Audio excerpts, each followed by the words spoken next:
सन्त्रासवादी माने जदि पाताल रे भी लुचि थिबे ताहले आमे तांकू खोजी खोजी करी मारिबो। मधुबनी सभारे 24 एप्रिल तारीख दिन वज्र निर्घोष कंठरे भारतर प्रधानमंत्री यशस्वी प्रधानमंत्री नरेंद्र दामोदर दास मोदी कहले जे पहलगांव घटना रे जो सन्त्रासवादी माने आमर 26 जन निरीह लोकंकर रक्तपात घटैचंती सेमानंकु आमे पाताळरु खोजी करी बाहर करिवो एवं तांको गोली करी करी मारिबो। यशस्वी प्रधानमंत्री घोषणा शुणिकी आमे भारतीय माने बड़ उद्बुद्ध हो पड़िलु। चमत्कार भाषण। तेबे इतिमध्य 10 दिन बीती गलानी पाताल कौटी अच्छी जना पड़ू ना। पाताल रे ताला पड़ी। आमर जन बंधु अच्छा कहले आज्ञा पाताल तो ताला पड़ी। पाताल ताला खोलिले सीना जाकि पाताल को जीवे मारे। तापर 1 तारीख दिन मई 1 तारीख दिन प्रधानमंत्री अन्यतम यशस्वी पट्ट शिष्य गृहमंत्री अमित भाई शाह से कहले चुन चुन कर उनको हम मारेंगे। प्रधानमंत्री पाताल पर्यंत पहुंची गले मिट्टी पे मिला देंगे बोली कहले। अमित भाई शाह कहले चुन चुन कर मारेंगे। चुनिए भाई। भारतर जनसाधारण सन्त्रासवादी माननकु गुली रे उड़ाई देबा पई आपनकु सबु क्षमता देइचंती। गुली किनिबा पई बंदूक किनिबा पई राष्ट्र हितरे बंदूकर व्यवहार करिया पई सबु संबल आपनकु दिया हिची। सबु क्षमता आपनक हाथ रे अछि। मारंतु। गोटे मूसा भलिया लुचिकी थिला ओसामा बिन लाडेन से पाकिस्तान अबोटाबाद रे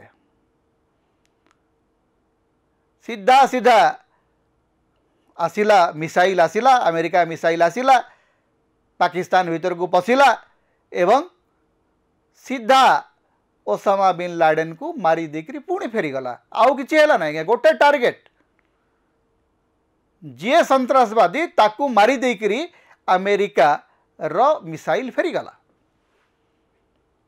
सेटा को कहती पाताल खोजिकी मारिबा। अमेरिका आगे कौन सी पाताल रे ताला पड़े ना। आमर भाषण बाजी चली। मासूद अजहर एवं हाफिज सईद ये दुई सन्त्रासवादी ए दुई दुर्दांत सन्त्रासवादी जो मान को गोटे समय भारत सरकार बाध्य होते जेल रु छाड़िबा पई। कांदाहार विमान अपहरण घटना पर जो दुई सन्त्रासवादी को भारत सरकार मुक्त करते से बीजेपी सरकार थिला मन रखि थांतु। ये जो दुई सन्त्रासवादी जो माने गत 35 वर्ष धरिक कश्मीर रे मृत्युर तांडव रचना करचंती। बारंबार भारत को क्षताक्त करचंती। बारंबार भारतर जवान मान को मारुचंती। साधारण जनता को मारुचंती। 35 वर्ष है आज दिने नुहे। एवं ए दी जन को भारत रु मुक्त करिथिबा लोक होचई भारतीय जनता पार्टी सरकार। यही अजित डोभाल थे सेतबेले, जसवंत सिंह थे सेतबेले मंत्री एवं प्रधानमंत्री थे अटल बिहारी वाजपेयी। सही समय ही ए दुई सन्त्रासवादी मुक्त हेले भारत सरकार के द्वारा। एवं से दिन ठू आज पर्यंत 35 वर्ष धरिकी एवं से 35 वर्ष रु 11 वर्ष होची नरेंद्र मोदी सरकार एवं 5 वर्ष होची अटल बिहारी वाजपेयी सरकार। 50 भाग अधिक भारतीय जनता पार्टी सरकार पाताल खोजिकी आपण से 2 जन को मारी पारे ना। बुढ़ा हवा आरंभ कले से मैंने काली जदि कौटी ज्वर होकरी कि कौन होकरी मरीजे तापर आपण कहे आम मारिदेलु। 35 वर्ष धरिकी 2 जन सन्त्रासवादी एवं तांकर 2टी संगठन लश्कर ए तैयबा एवं जैश ए मोहम्मद भारत रे मृत्युर तांडव चलैचंती।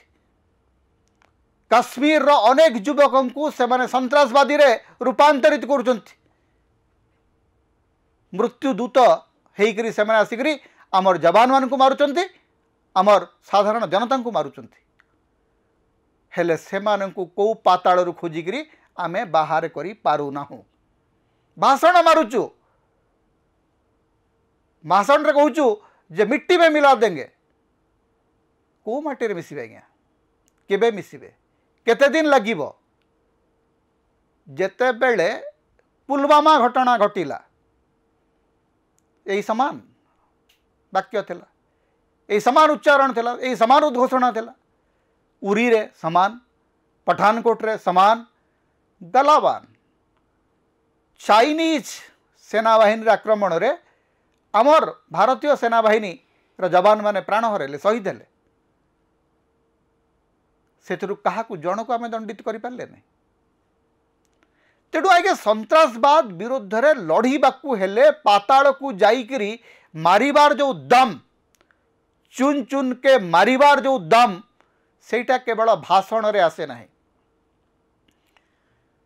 आमर प्रधानमंत्री एवं गृहमंत्री भाषण रे केवल दुईटा संस्था आमर एठी उद्बुद्ध गोटे होची Bharatiya Janata party IT cell आउ गोटे होची भारतर गणमाध्यम भारतर टेलीविजन चैनल जो एंकर माने बसीचंती से माननकु ए सब भाषण बड़ उद्बुद्ध करुछि से माने कहीं पचारू नाहंती जे आज्ञा से जो पुलवामा रे आमर 40 जवान को जो मारी थिला से सन्त्रासवादी गला कुआडे पहलगांव रे जो आतंकवादी माने आसिकरी आमर साधारण लोक को मारिले 26 जन भारतीयों को हत्या कले से माने चली गले केमती कुआडे गले पवन मिली गले से माने आपण पाताल रूपरा खोजिक बाहर करेंगे से एबे रिपोर्ट बाहरुची जे पहलगांव पूर्वर से समान आतंकवादी माने 6 जन श्रमिक एवं जड़े डाक्तर को मध्य हत्या करते से काश्मीर भितर पहलगांव रे से 2 दिन धरिक रेकी करचंती अनुसंधान करचंती ठिकणा करचंती जे कोठी से नारकीय कांड भिआइबे सब रिपोर्ट एबे बाहरुची आज्ञा भारत सरकार ए संपर्क में लोकों पाखे उत्तरदायी रहिबे कि नहीं आज जी प्रश्न पचारुची से विरुद्ध रे एफआईआर हो नेहा सिंह राठौर ना एफआईआर हो प्रोफेसर मेडुसा ना एफआईआर हो टीवी चैनल गुड़िक बंद कर दिया यूट्यूब चैनल मान बंद कर दिया आज्ञा आपणकर समालोचक मान मुह बंद कर देकरी आपण सन्त्रासवाद दमन करें ना सन्त्रासवाद दमन करने को जाइकरी आपण गणतंत्र को दमन कले चलिबो नहीं गणतंत्र होची सन्त्रासवाद विरुद्ध रे सबुठु बड़ अस्त्र तेणु गणतंत्र को दमन करी सन्त्रासवाद दमन करुचु बोलिकरी जदि मोदी सरकार भाबुचंती ताहले बड़ भूल करुचंती आज्ञा आपण पाताल को जातु पाताल रे ताला पड़ी बोलिकी कहीकि पाताल बाहर भाषण देकर फेरी आसिले सन्त्रासवाद मूलोत्पाटन हम ना सन्त्रासवाद मूलोत्पाटन करने को हेले गणतंत्र को सुदृढ़ करने को पड़ो एवं सरकारी इच्छा शक्ति रहिबा दरकार भाषण नुह काम दरकार वी डोंट नीड भाषण सर वी नीड एक्शन सन्त्रासवाद विरुद्ध रे कंक्रीट एक्शन नियंतु मोदी सरकार एक्शन न नहीं पाताल सामने ठिया होकर भाषण देले सन्त्रासवाद दमन हम ना समता होची ओडिशार मुक्तिर स्वर सांविधानिक अधिकार एवं गणतंत्र स्वर तेणु समता को अधिक सहयोग करंतु अधिक सब्सक्राइब करंतु लाइक करंतु शेयर करंतु कमेंट करंतु आम चैनल रे आपण सदस्य भाव में जोग दे पारिबे आमको सुपर थैंक्स दे पारिबे समता को जेते प्रकार आपण सहाय्य करने को चाहती आपण करि परिबे आमको जदि किछि आर्थिक सहयोग आपण देबा को चाहती ताहले हमर फोन पे नंबर आम एठी दउचु एथरे आपण हमको आर्थिक सहयोग मध्य करि परिबे।